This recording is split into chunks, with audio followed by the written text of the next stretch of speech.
জাফর বলেন, ওগো আল্লাহর নবী, যেই মাত্র আমি কবুল বলছি, স্ত্রী আমার মুখ দেখে নাই, আমি আমার স্ত্রীর মুখ দেখি নাই। ওগো আল্লাহর নবী, আমার স্ত্রী শুধু আমাকে বারবার চিঠি দেয়, একটা কথাই বলে, একটা বার যাইতে আমার চেহারাটা দেখার জন্য, আর আমি যেন তার চেহারাটা দেখি, এই জন্য আমাকে বারবার চিঠি পাঠাইতেছেন। আল্লাহ নবী আলাইহিস সালাতু ওয়াস সালাম বলেন, হে জাফর, খোদার কসম, যুদ্ধের ময়দানের আগে তোমার জন্য আমি অপেক্ষা করব, তুমি যাও, দেরি করিও না, তোমার জন্য আমি অপেক্ষা করব, তুমি তোমার স্ত্রীর সাথে সাক্ষাৎ করে আসো, দেখা করে আসো।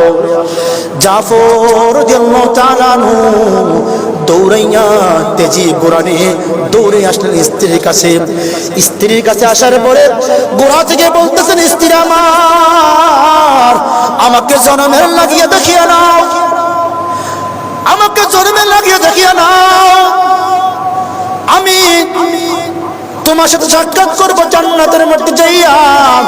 স্ত্রী বলে, স্বামী আমার, আপনি গোড়া থেকে নামেন, আমি চাই আপনাকে আমার হাতে এক গ্লাস শরবত আমি আপনাকে পান করাইতে। কোন সুবহানাল্লাহ। স্ত্রী বলতেছেন, স্বামী আমার, আপনি তো এখন যোদ্ধা, আপনার দোয়া কবুল হবে।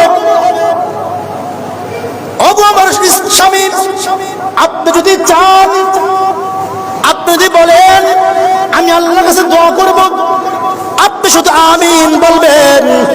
স্ত্রী বলেন, স্বামী বলেন, আমি আমিন বলবো, তবে আমার শর্ত আছে, যেই কথা আমার পছন্দ হবে সেই কথার ব্যাপারে আমি আমিন বলবো, যেই কথার ব্যাপারে আমার পছন্দ হবে না সেই কথার ব্যাপারে আমি আমিন বলবো না।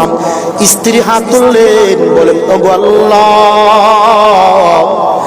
আমার স্বামী যুদ্ধের ময়দানে চলে যাবে।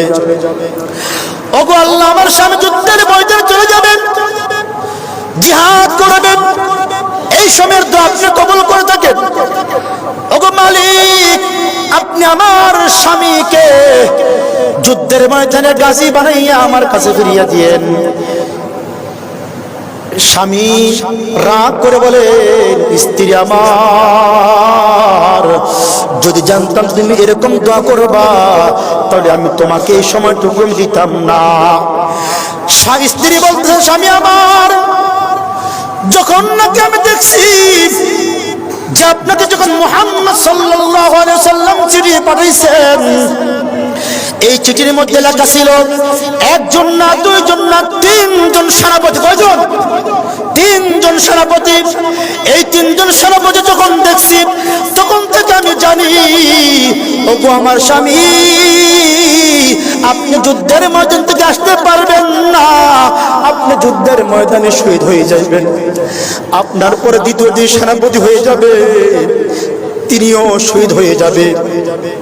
প্রথম সেনাপতি আপনি শহীদ হয়ে যাবেন, দ্বিতীয় সেনাপতি আপনার পরে যিনি, তিনিও শহীদ হয়ে যাবে। তিনার পরে তৃতীয় যে সেনাপতি, ওই সেনাপতির দায়িত্বে আপনার যুদ্ধে জয়লাভ করবেন। সুবহানাল্লাহ। স্বামী আমার, আমি জেনে আপনাকে বারবার বলছি, ওগো স্বামী আমার, আপনি যান, আপনি যান। স্বামী যেন কাল কিয়ামতের ময়দানে হাসরের মাঠের মধ্যে লক্ষ লক্ষ